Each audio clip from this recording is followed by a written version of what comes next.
ඔක්කොමලා කාලේ ගියාට පස්සේ ඔන්න කොකෝව එනවා. ඔන්න මගේ නූනු නානත් එනවා.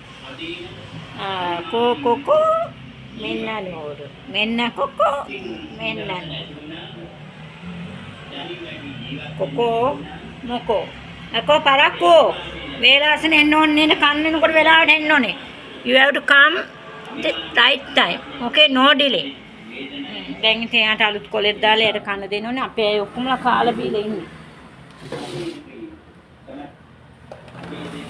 මොනානා මේ කොකෝලා අපි පාඩමක් උගන්වන්න මොනේද? වෙලාවට වැඩ කරන්න. එයා එන්නේ එයාට ඕනේ වෙලාවට.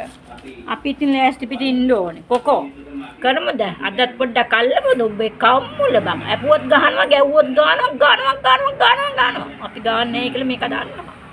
මේක දන්නවා ගාන්නේ නෑ කියලා. ඒකනේ මට ওই පාට් ඔක්කොම දාගෙන ඉන්නේ. කොකෝ පව්වනේ. මුණු නානා. හරියන අපි යන කොකොට කන්ද දෙන්න අල්ලන්නත් එපාලු බලන්නත් එපාලු මේක හරි පොඩි ඡාදියක් හැබැයි හොඳයි හැබැයි පව්වනේ ඉතින් ඔය කෑම ටිකක් නේද ඉවසන්නේ ඔච්චරම කෑම කල අලියක් හරි කොකෝට දෙනවා අපි සාලේයෝ අපේ ළමයිනේ ඔක්කොමලා කෑවද වේලාසන